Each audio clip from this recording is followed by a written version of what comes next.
I'm Charlene. I'm the Adult Services Coordinator for Maplewood Public Library in Missouri. Glad to have you join us via Facebook. And here we have author Antony John, who is going to do his own introduction, and then we will launch into some questions from me and from some of my fellow librarians, and hopefully from some other folks who've joined us via Zoom and Facebook Live. Welcome. Thank you. Thank you. It is what a delight to be here and to feel vicariously as though I am in Maplewood, Missouri.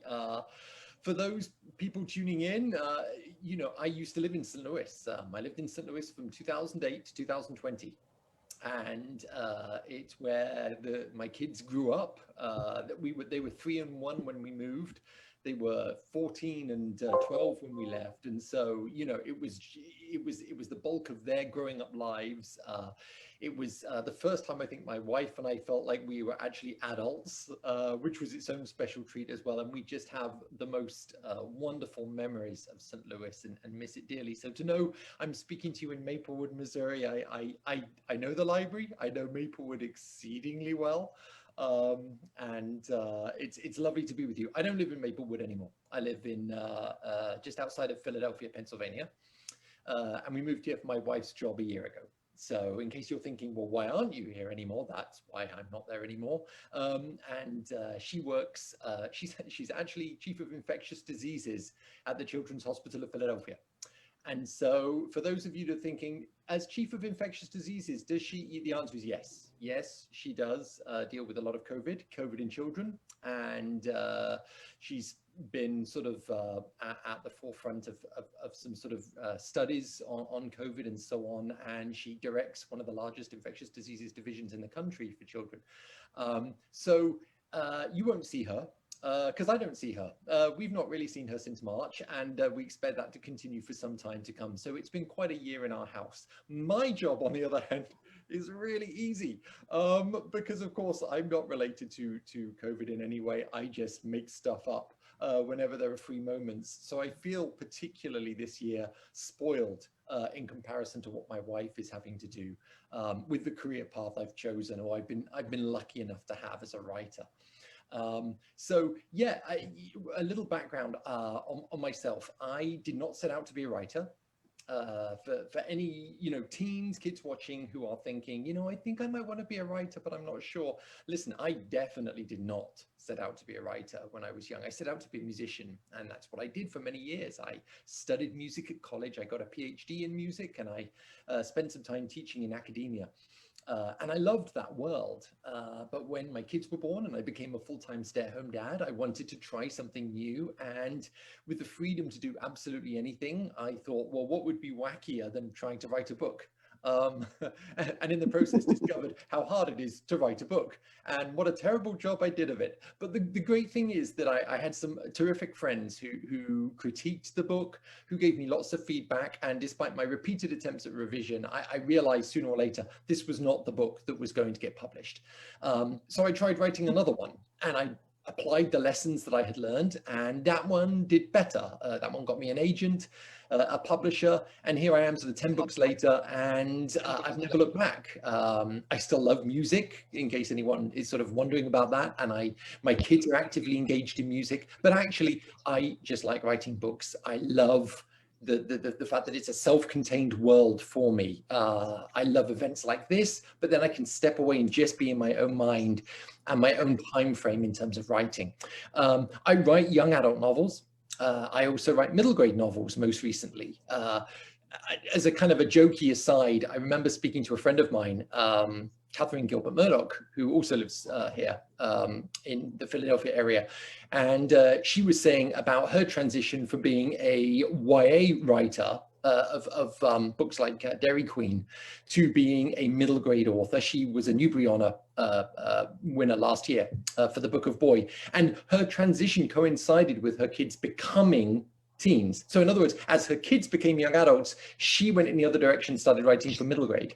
And we always joked, oh, you know, that's just what happens when your kids become teens, is that you perhaps lose some of the ability to empathize as thoroughly with them as you did when they were merely fictional characters. And here my kids have become teens and I've started writing middle grade instead of YA. So I don't know if there's something to that or not, but I'm enjoying exploring the world of middle grade literature. I've got some books here. Mascot was my first middle grade. That's set in St. Louis, and that's on the Truman list this year. And then the other Better Me came out last year, which is set in South Carolina. I really want to launch into questions, but just to say I'm fortunate enough to have a great agent, great publishers, and they have kind of kept me on the straight and narrow, pumping out a book a year. I love my job, not just for the writing, though I do adore the writing. I love my job for the connection with teens and preteens. I am privileged to be able to go into schools. Now I do it virtually, of course, as we all do, but to go in and sort of have this connection with my readers, talk about their own writing, techniques they can bring to their writing. But I feel like that connection tells me so much. It informs so much of how I am as a writer as well. And I just love it. I love it. So I feel like I have the best job in the world. I'm amongst librarians. So you might agree, or you might feel like, actually being a librarian is even better. And in another life, I could have seen it. But I think you guys have to work much harder than me. So I'm happy with where I am right now. So that in a nutshell is kind of my process to, or my path to becoming a writer and what I do now.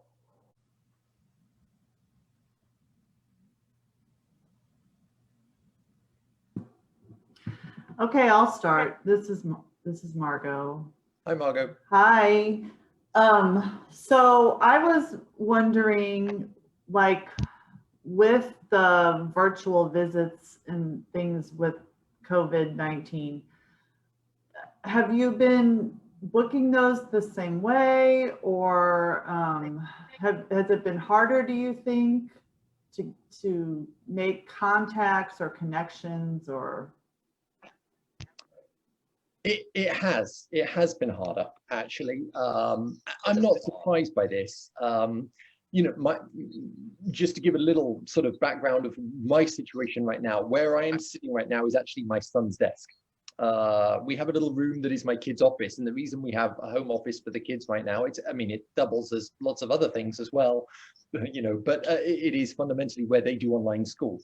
My daughter goes in 2 days a week, but the rest is. You know, I've seen some authors doing virtual visits too, and some that I'm connected to on Facebook, and I haven't tried that at all, so that's why I was just kind of wondering what your experience was. Yeah, I echo everything you said. I wonder how old your children are. I have one daughter that's in 4th grade. You see yeah, then you have a very different situation than me as well. I mean, mine are 15 and 13. They need some redirecting from time to time.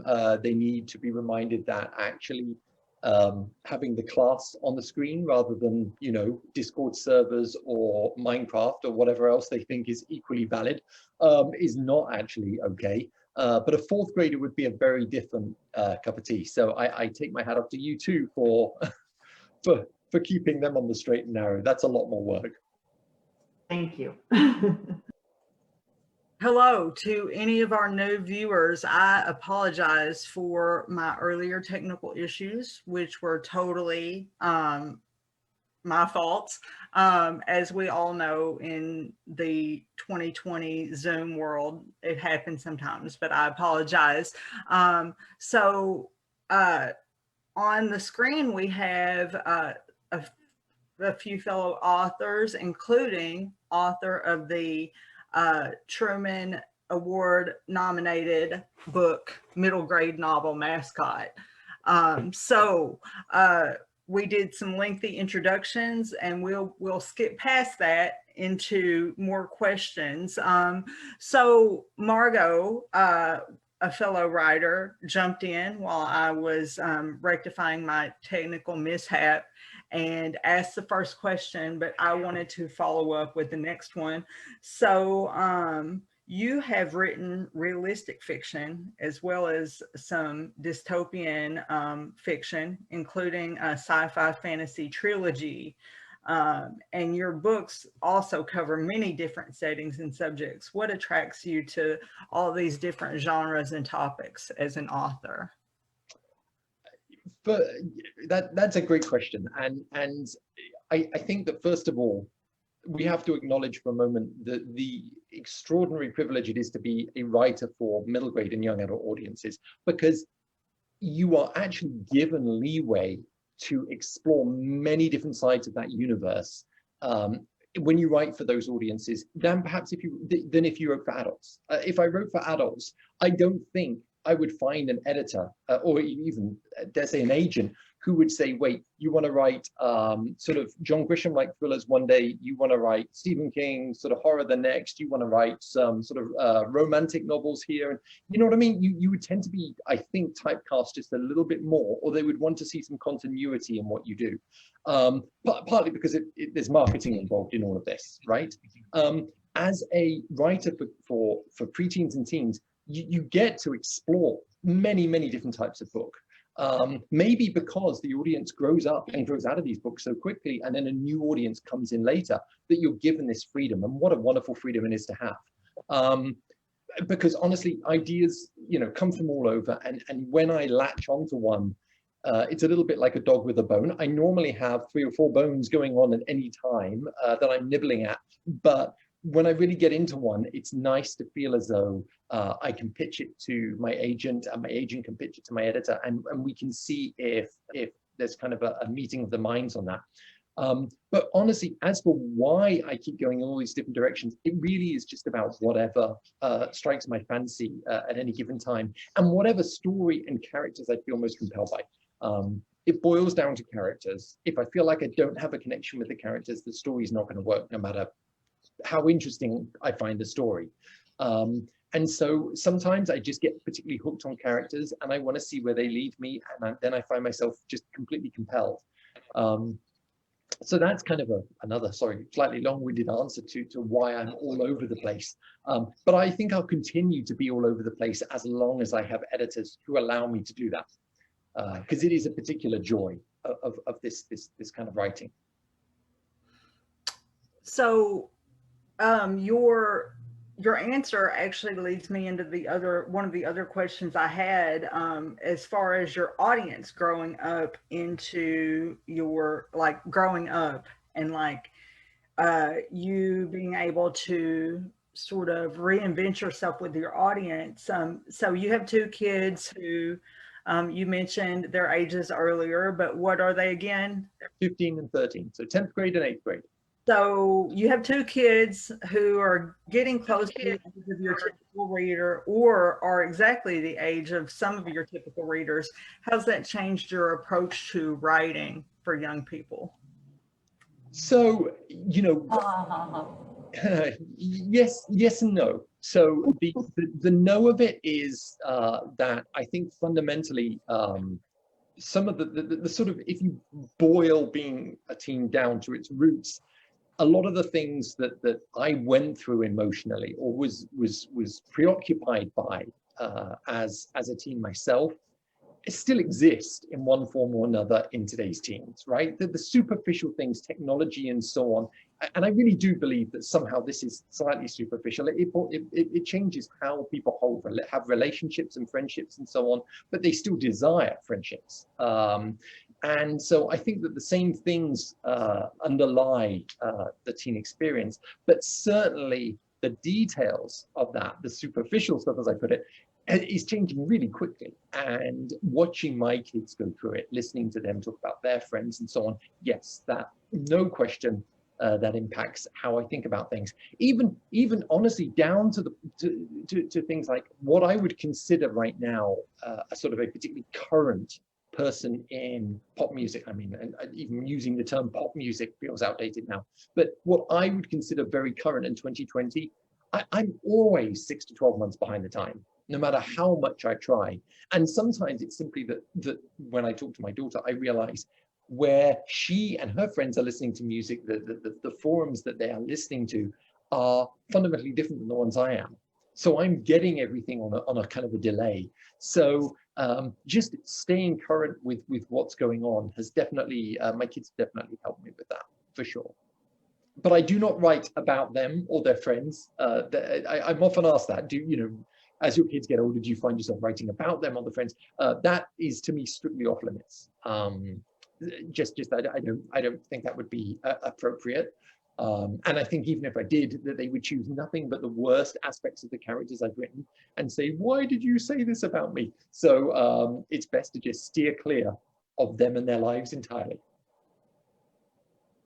So what about the fact I've been reading some of your books, and at least 2 of them feature protagonists dealing with disabilities or physical challenges that also play a role in, like, a critical role in the plot.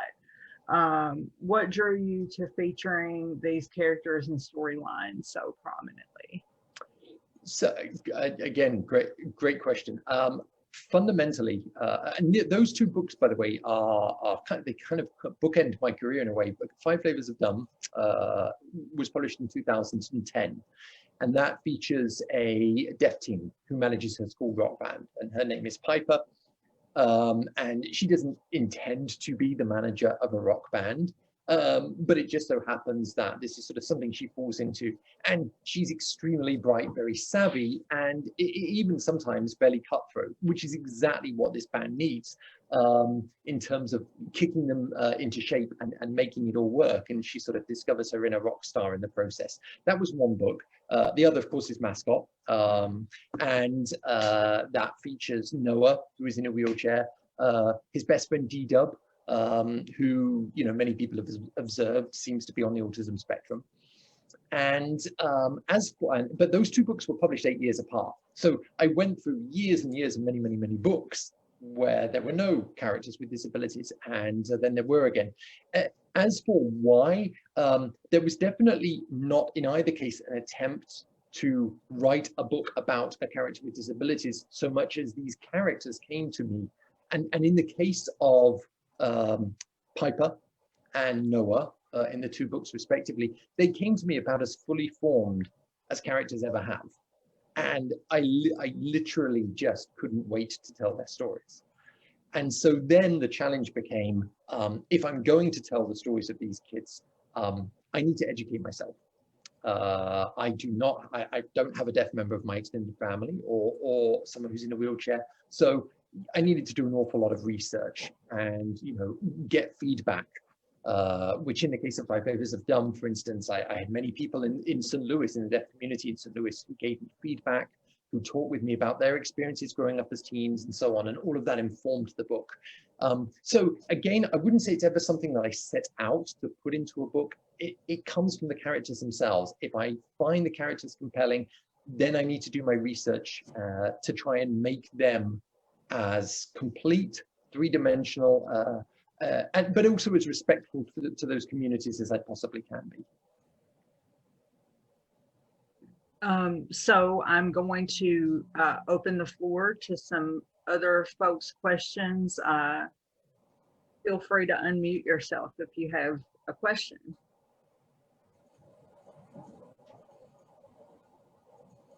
All right. Well, I will happily hop in. Oh, I think someone has got their hand raised, and then I also want to ask Margot a question. Okay, Ruth.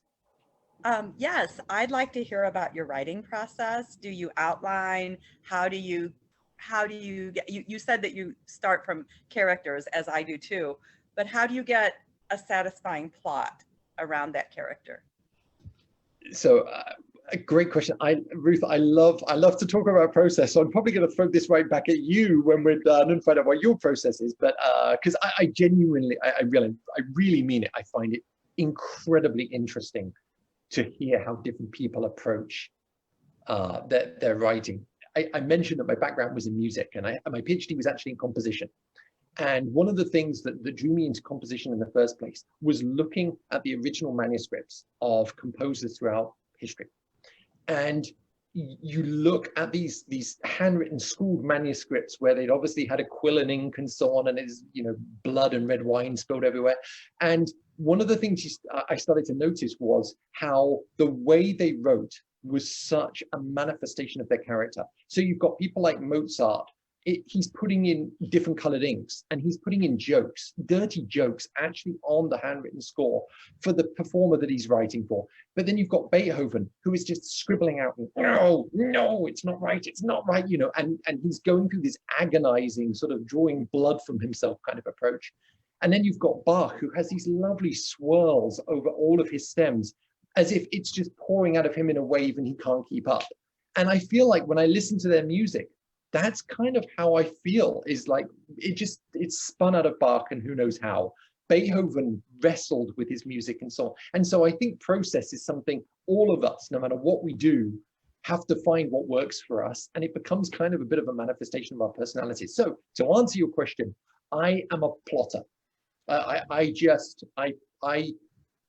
go into schools all the time and I talk about revision, because that's what all the teachers want me to talk about. Can you talk about revision? Sure, I can talk about revision. But I kind of feel like more and more, I want to go in and I say, you either pay up front or you pay at the back end.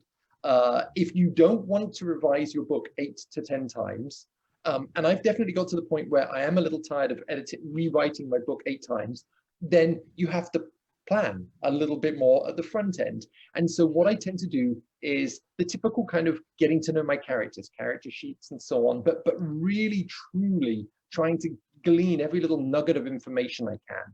And then I pretty much make my characters collide. So I will literally take the dogs for a walk, and I will sort of act out little scenes between my characters to see where they're kind of, you know, where those points of conflict are. Just naturally emerging points of conflict because of who they are. And that will sort of inform some scenes I perhaps want to have in the book. And then I build out from my sort of big tentpole scenes, as they say in screenwriting, you know, those big dynamic moments that sort of hold the whole structure of the plot up. I really like to kind of target what those are early on, so that I can structure and pace the whole book. And then from there, I pretty much plan the synopsis, and then I start writing out little notes on the chapters. Normally, I'll have somewhere in the region of 20 to 30,000 words of pure notes before I ever begin to write the actual book itself. So it will take months. But I actually like this stage most of all. The preparation is my favorite part of the whole process, because I'm not beholden to anyone yet. No one knows what I'm doing. And if the idea is terrible, I can throw it out. No one ever has to know how lousy a writer I am. But if I really hit it, it's a little bit like, for a moment, I'm the only person in the world who knows, oh, this is going to be brilliant in the book. You know what I mean? And that kind of like, it's all mine. I just love that feeling. And then you sell the book and you write it, and it's no longer yours in quite the same way. So that is my approach. May I ask, what is yours? I'm a plotter too, and I'm working out my approach. I do pretty well up until the 50% mark, and then figuring out where to go from there is more difficult. I get that. I get that. Do you? Someone said to me a long time ago, looking at screenplays is a good way to just kind of think. There's something more manageable about a screenplay, right? I mean, even if you get a printed out screenplay of a movie, it's normally 100 pages, and gosh, you can flash through those pages in seconds. And doing that helped me realize what needs to happen in the middle to just give it a second sort of wind, as it were, because I was finding the same thing, that my books were kind of hitting that middle point and almost too much was getting resolved.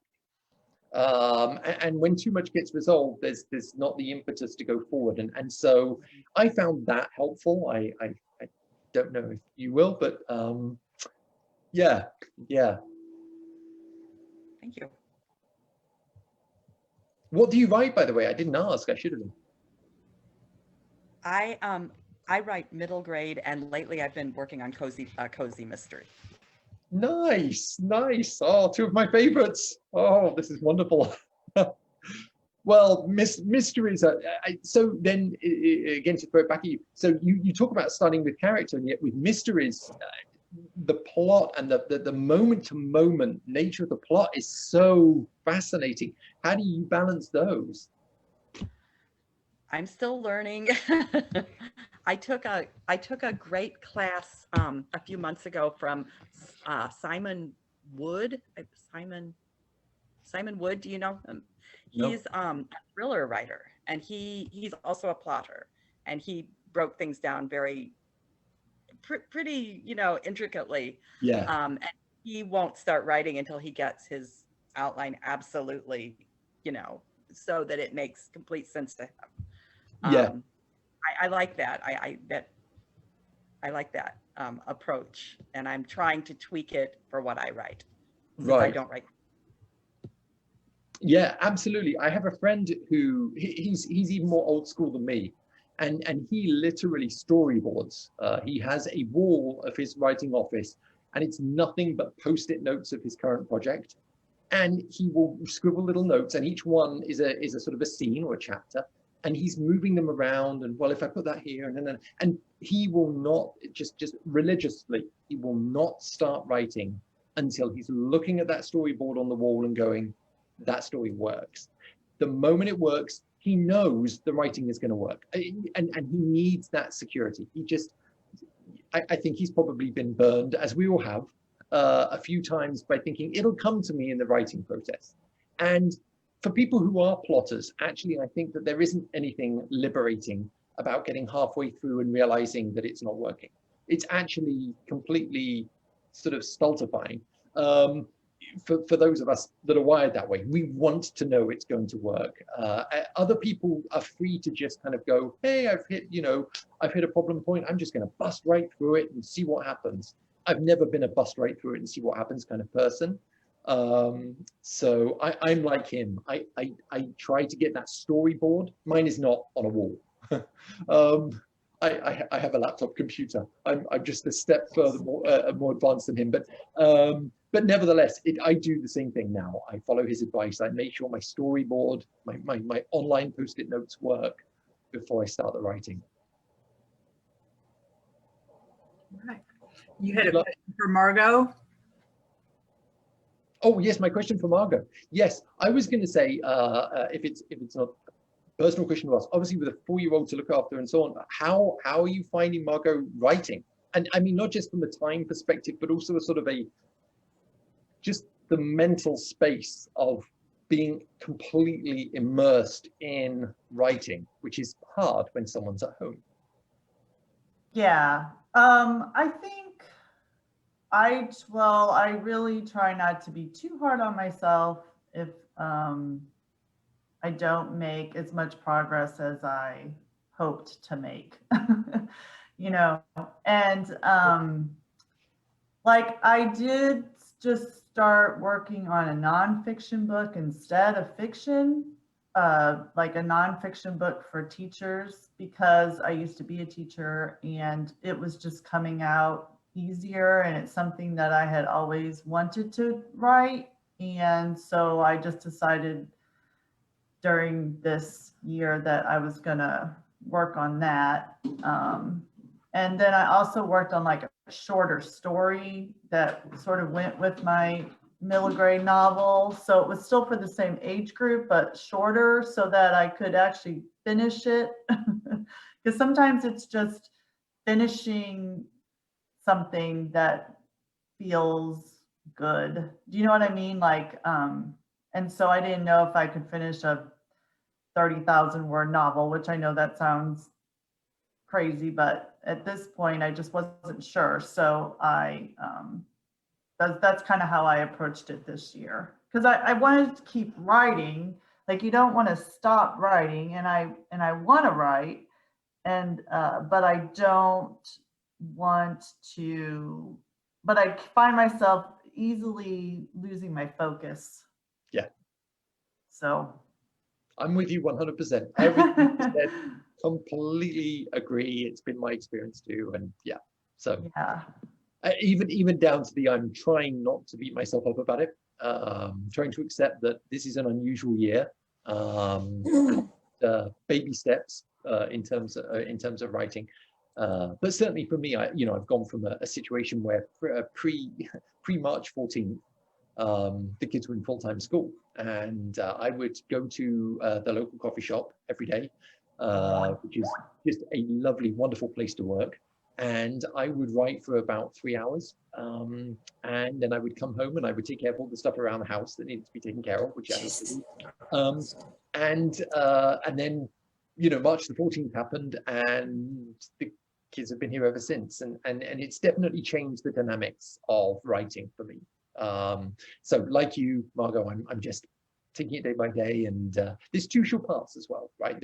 Those stories will still be there. That's one of the things I hold on to, is that actually in the wider scheme of things, these stories will not go, they're not so of this moment that they'll be irrelevant next year, or I can't write them next year. So yeah, I'm with you. Yeah, that's a really good point. And I do think, I teach some online classes, and I have been telling people to give themselves some grace this year, because, even if you think, like, I know there was jokes going around on Facebook when people would be like, I learned a new language and I did this and that, but not everybody can thrive during a pandemic. So everybody approaches it differently. So however you're feeling, you should allow yourself, and in this unusual circumstance that we've never faced before. So Absolutely. Yeah, here. So with that, I'm going to go back to one of your first answers where you talked about why you like different genres and different topics, and how you have a lot of different things percolating at the same time sometimes. So like, especially right now, I have a hard time focusing on reading more than one book, much less like trying to plot out any writing. So how do you work that, not just now, but in general, working with all these different ideas in one form or another at the same time? Yeah, great question. So I think there's two things that I have found over time work for me. One, perhaps not surprisingly, is actually music. That if I listen to different kinds of music that I come to associate with that book or those characters, it can sort of, it's almost like a fast track. It rewires my brain into, we're doing this book now, and I can get in that sort of mental space quicker. The other thing, and this is much harder, is for all that I say, I start with characters and so on. That doesn't mean that I find it easy to generate characters I believe in. It's something I still work very, very, very hard at.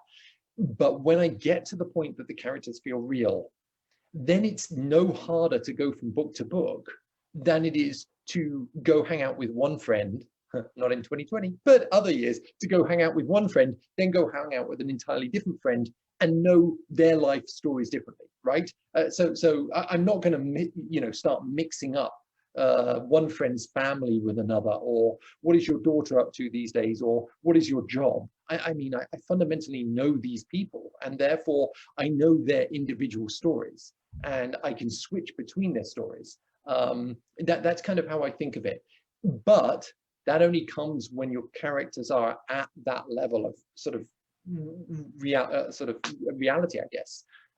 As long as they remain unformed, or purely at the whim of the plot, which I'm guilty of, I know, a lot from time to time in my early drafts.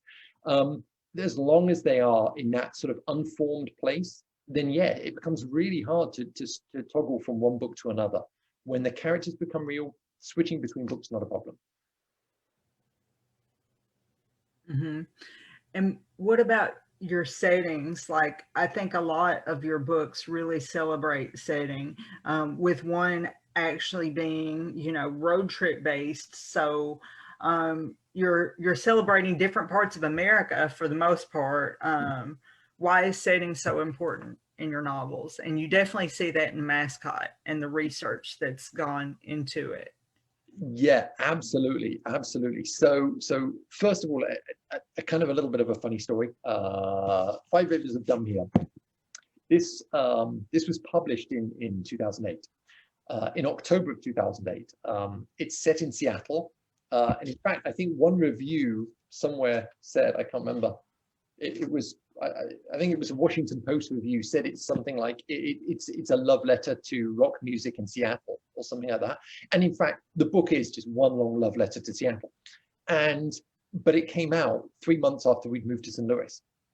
And sorry, I said it came out 2008, 2010, 2 years after, but it was written in the months immediately after we moved to St. Louis. So I planned the book, I'd sold the book in a sort of a small form, right? A synopsis plus a few sample chapters, and it sold to Penguin, then Penguin, now Penguin Random House. And so then all I had to do was write the book. But in the interim, we moved to St. Louis. And so I was writing about this city, Seattle, where my kids were born. And I had so many friends that I left behind and so on. And so I was feeling incredibly kind of homesick and nostalgic for Seattle. And it totally came out in the book. Fast forward to Mascot. And of course, what happens? I write a book set in St. Louis. Finally, I'm a little superstitious, so I didn't want to write a book set in St. Louis in case that meant we were leaving St. Louis. I finally write a book set in St. Louis, and what happens? We move to Philadelphia. And so, but in much the same way, I feel like Mascot is a love letter to St. Louis. That's certainly how it's intended. It features so many of the things I love about St. Louis, the little neighborhoods, the people who don't live there maybe don't know about as much, the Hill, for instance. And I really wanted to kind of convey my love for the city of St. Louis in the book itself. But beyond that, yeah, place is hugely important. The Other Better Me, the book that came out last year, is set in North Myrtle Beach, South Carolina, which is where my in-laws live. And so I go there every summer with the kids, not this summer, but every other summer I would go there with the kids, and my wife joins us when she can. And one of the things I wanted to get across in that book was how North Myrtle Beach, for me, I see it through the eyes of holidaymakers, but also my in-laws who live there more permanently. So I see a slightly different side of it than people who just holiday there for 1 week and move on. But then I also thought, but there are other people here. What about the people in the service industries? Like the service, the hotels and the restaurants, where do they live? What are their lives like? And so I started to do some digging during one of my trips there. And I thought, you know, there's a story here that I want to tell about a kid who lives in this tourist resort, but is not a tourist, who lives here year round.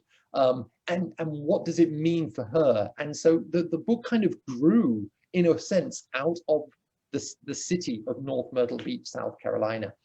And I find places fascinating. I find America absolutely endlessly fascinating. As someone from England, which is so tiny, tiny, small, England is half the size of Missouri.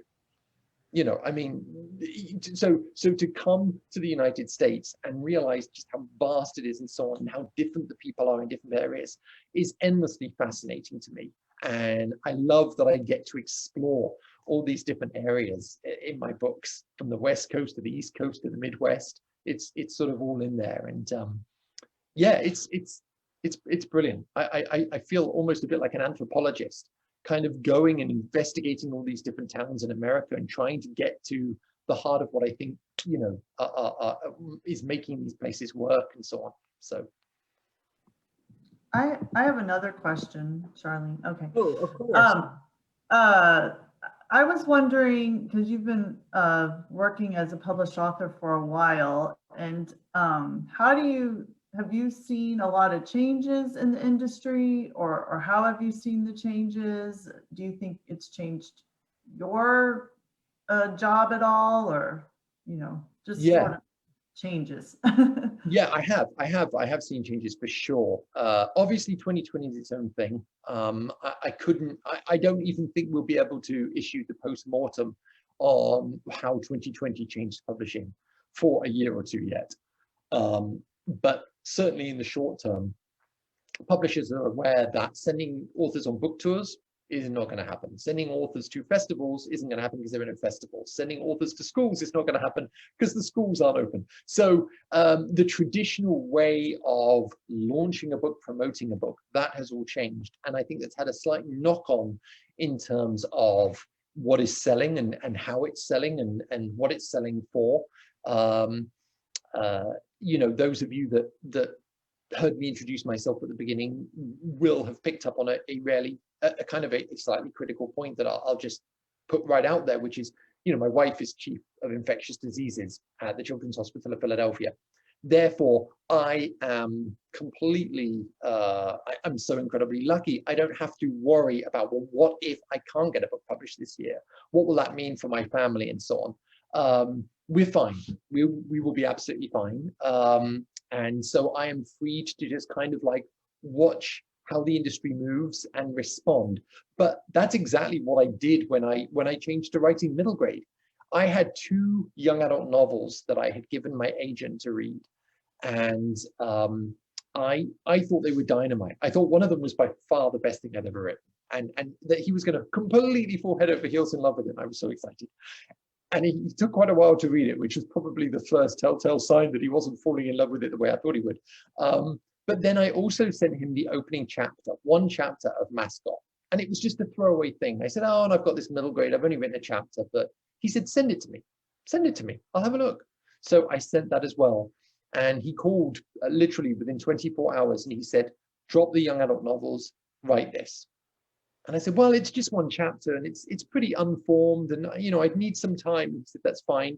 Drop everything you're doing and write this. I want a synopsis and I want a few chapters of Mascot. He said, if you write this novel, I can sell it. And no hesitation in his voice. It was simply, if you write this, I will sell this book. And he's brilliant. He's just, I think he's an utter genius. And so naturally I said, okay. And so I dropped the books that I thought was so good, which still haven't been published, by the way. And I worked on Mascot instead. And he was right. We got 2 offers 45 minutes apart.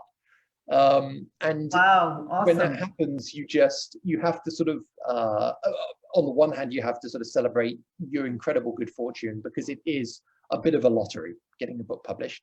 But then secondarily, you have to recognize that market forces have changed. And definitely over the sort of 12 years since my first book was published to the present day, there has been, I rode the crest of YA for a while, and it definitely came down.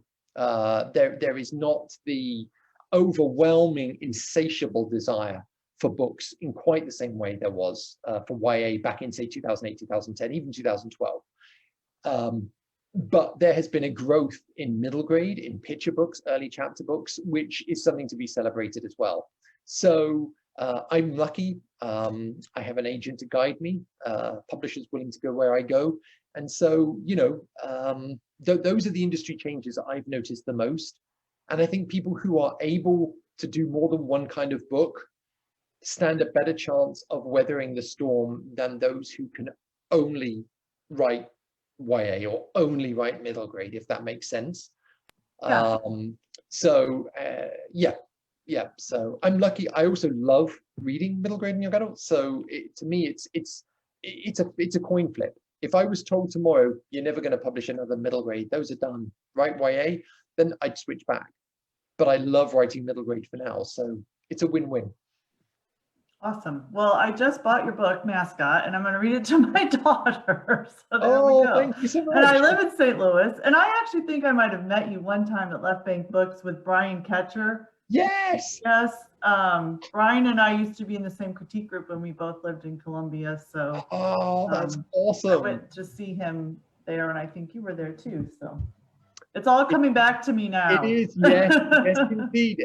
Brian is the best. But I hope, though you know him, all of you, but if you don't, Brian Ketcher lives in Columbia, Missouri. He's an elementary school librarian by day and just astoundingly brilliant young adult author by night. And I do literally mean by night because, you know, somehow he works a full day, then comes home and he stays up late and he cranks out the books.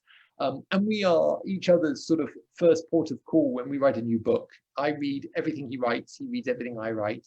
I love him to bits. One, because he's just a thoroughly awesome human being, but also because he is one of those authors, and I know several like this now, who just doesn't hold any punches. He'll tell me absolutely 100% what he thinks of my book, good or bad, and absolutely will let me do that for him, and offer nothing but thanks when I do. And that's a pretty awesome thing. Yes, totally. So we'll have to invite him. Yes, he is Oh, you hilarious. should.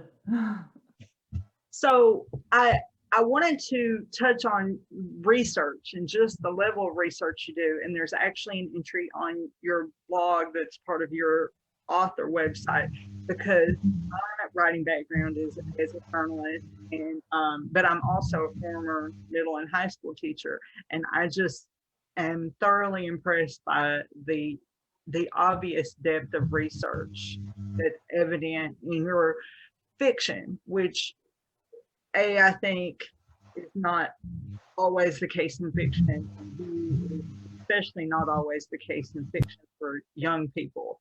So can you tell me why you think that is important in your writing process and in writing in general? Yeah, I mean, obviously I agree with you. I think it is vitally important. We are always going to be given some leeway. We are, after all, writing fiction.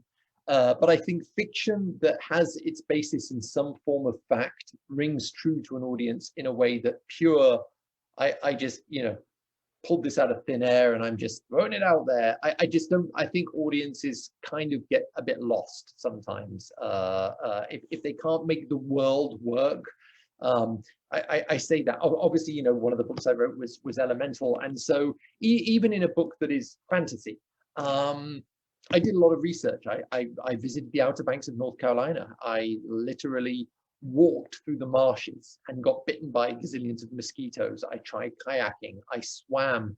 I wanted to know what the water temperature was at different times of year, the tide times, things like that. Not because all of it was totally relevant to the book, just because I really wanted the reader to feel like this was a place with which I was absolutely intimate when I wrote about it, so that they could believe that the characters truly knew this place, rather than me just sort of throwing a dart at a wall and saying, oh, look, apparently I'm writing something set in North Carolina now. And it not actually having anything really to do with North Carolina. So I do believe that the research is important. Now, I will say it's a separate matter altogether the moment you deal with, say, Mascot or 5 Flavors of Dumb, where you've got a character with a disability. That was just a different level of research based purely on the fact that, I was aware that there are kids in America who are in a wheelchair. There are kids in America who are deaf. They don't get many books in which the main character or the first person narrator is someone who reflects their reality. And so I think with that comes that added layer of responsibility to make sure that if you're going to write that book, you've got to do your very best to get the details right. Because otherwise, to misrepresent an entire community when maybe they only get 1 or 2 books a year that really speak to their truth would be dreadful, pretty unforgivable. And yet, at the same time, I'll also say I don't know that I will write again a character with a disability. Never say never, but I almost feel now that perhaps authors with those disabilities themselves should be writing those books. So I did a lot of research, months. In the case of Mascot, I was lucky enough to tour the neurorehabilitation service at St. Louis Children's Hospital. So I got to meet kids with spinal injuries who were there for rehab and so on. And I literally got to see the exact room where Noah would be, and the rehab room and all of the equipment that he would use. So everything that's depicted in the book is actually very realistic. And I got some help from the people that run that service. They read the book and so on. But nevertheless, you can never do too much research. Never do too much research, I think, if you want the book to be true to the reader. I have a question. Where do the ideas for your characters come from? That is a great question. And honestly, I don't think I know. Like sometimes they literally just come to me. In the case of both Noah in Mascot and Piper in Five Flavors of Dumb, they truly came to me pretty much fully formed. In Piper's case, you know, Five Flavors of Dumb was my second published book, but it was the third full book I had written. Well, actually, even maybe the fourth. But it was almost freaky how the moment I started thinking about her and so on, I felt like I knew her and her voice. I mean, that first chapter did not change very much from beginning to end. Like I knew her voice, the way she presented herself to the world and so on. And I think part of the reason why the voice is so consistent through the book is because she was so real to me as a character. And I can't explain why she was or where that character came from. I have to think, as many authors have said, that every single character, particularly when you're writing in first person, that every single character is actually a side of your own personality, and you're just unleashing it momentarily for the purposes of the book. And so what that says about me, I don't know. But, you know, those are the characters that are most satisfying, the ones that come fully formed and surprise me, but I'm completely compelled by their story. And other times I find myself thinking, particularly for other characters, for the sort of the side characters, if you like, the B-list characters in a movie, I ask myself, who does the main character need to be their fullest self? And that isn't just the best friend or the boyfriend or the girlfriend or the parents. It can sometimes be the person that they notice on the bus each day and whose story fascinates them and so on. Who is it in their world would allow them to most fully represent themselves to the reader? And that's sometimes how I generate other characters in the book. If that makes sense. Yeah, that does.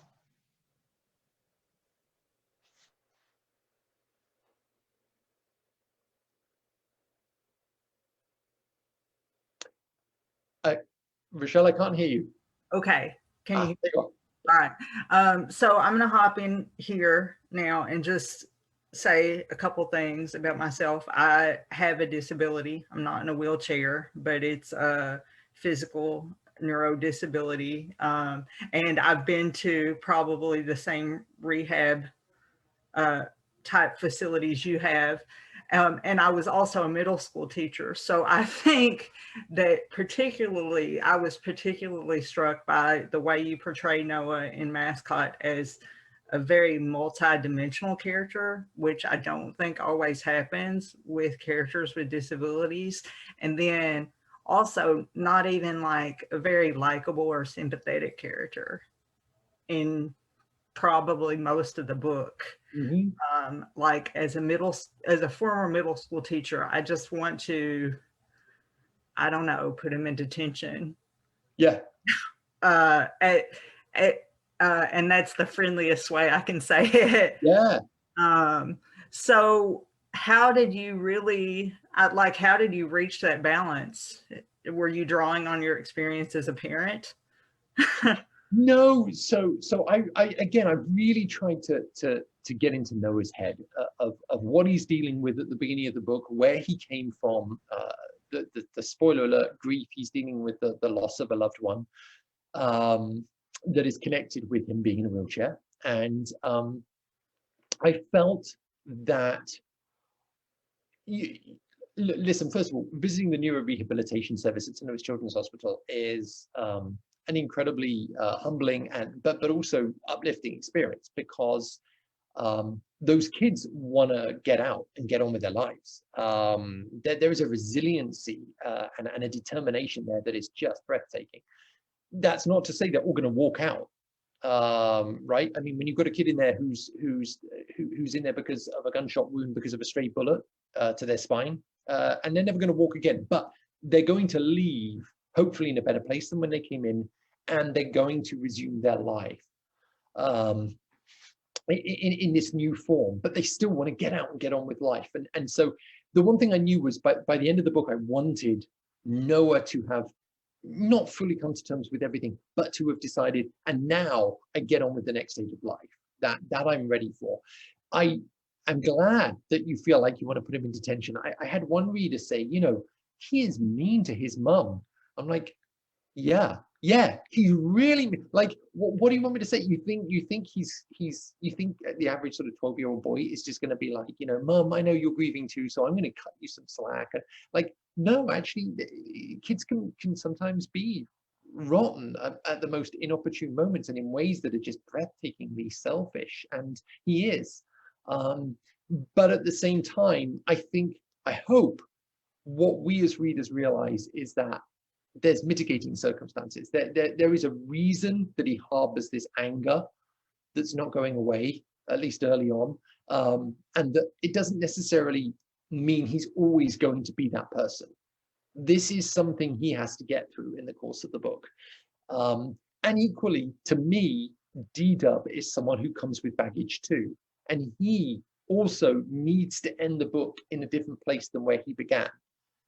What I liked about, what I still kind of like about the book is that they are both a little bit broken at the beginning, and neither of them realize what they need more than anything is someone else who can see them purely as who they are now in this moment, not as who they used to be, who doesn't know any of their history. And I think that is one of the things that's also universal to teen experience. There comes a point for every preteen and teen where actually they're changing, and they're acutely aware of the fact they're changing, but the world around them is the same. Their parents, their friends, their school, there's this accrued knowledge of who they are that they can't escape.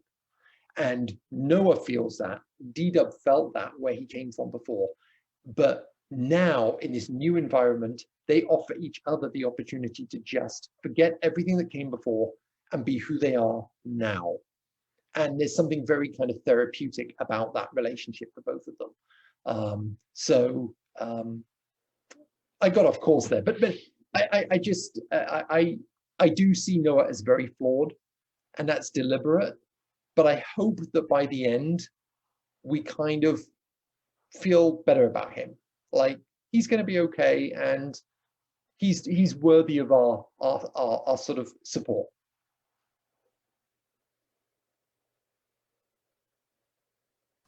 He's so mean to his mom. Yes. So mean.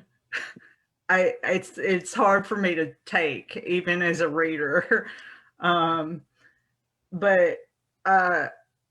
this is my last question. So after living here with your family for many years, you've recently moved, you said, to Philadelphia. What do you miss most about St. Louis, and what do you miss most about Cardinals baseball? Oh, well, I think the second question is easier to answer. Number one, they haven't won as much since I left. So, if they could turn that around, that would make us all happy, wouldn't it? Put it this way, I'm not a Phillies fan. I don't think I'll ever be a Phillies fan. So, it's just not.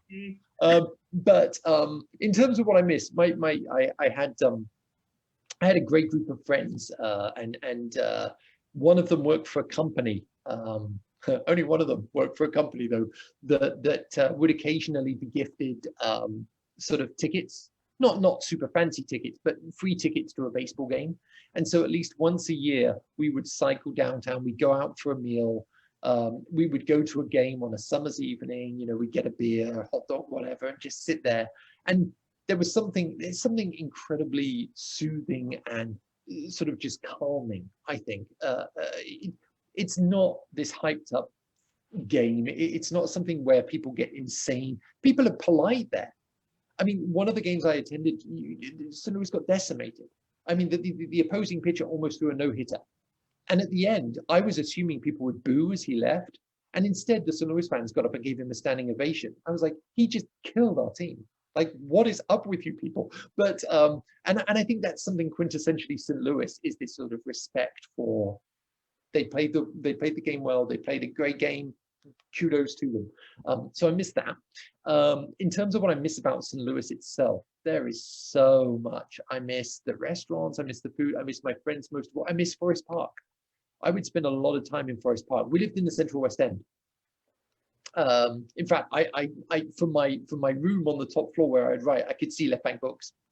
And so, you know, I miss walking down Euclid and seeing people I knew from Left Bank Books and the library and the coffee shops and so on, and just definitely feeling like a part of that community.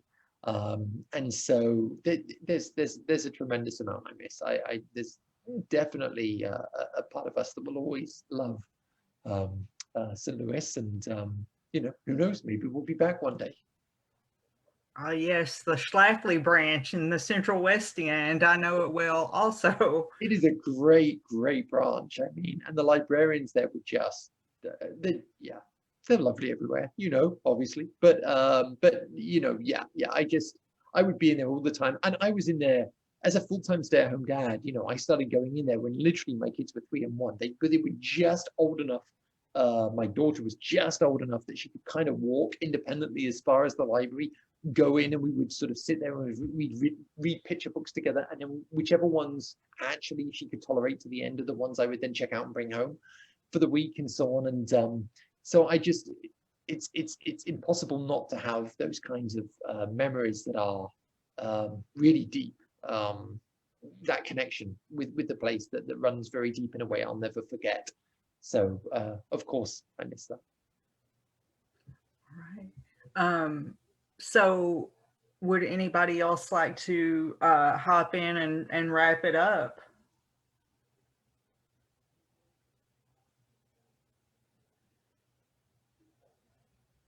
All right, so I get the last word, I guess. Then going off your last answer, what's your favorite St. Louis food delicacy? And please don't say Prevail in any form.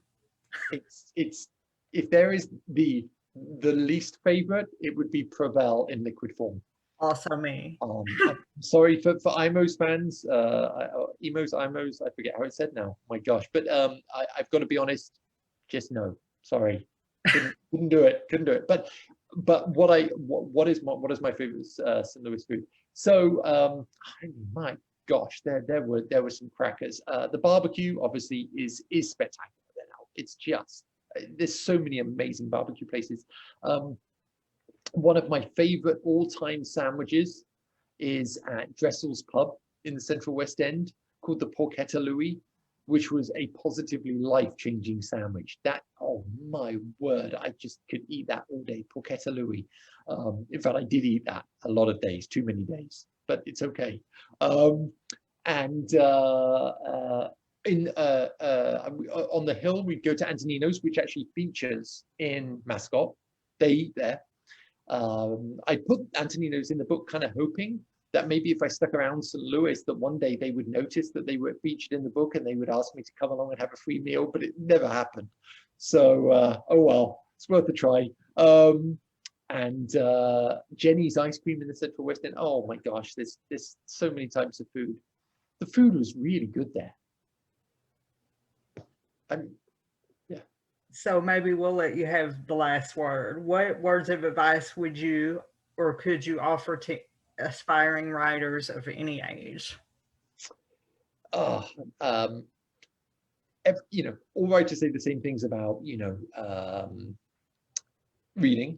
That goes without saying, but we all know you have to be a reader to be a writer. The second thing is, I say this particularly to teens, less so to most of you here today, because I think you already appreciate this, but that is setting aside time to do the things you love. And then so for any teens who might watch this who are thinking, well, I really do like writing, then to me, if you can set aside an hour and a half for tennis practice or basketball practice, or you can set aside an hour to play a musical instrument, you can set aside 10 minutes to write, if that's your passion, right? You know, I mean, literally just treat it like a sport or a musical instrument or drama, dedicate yourself to it, apply yourself to it like a future job, because that's the best way to make it a future job.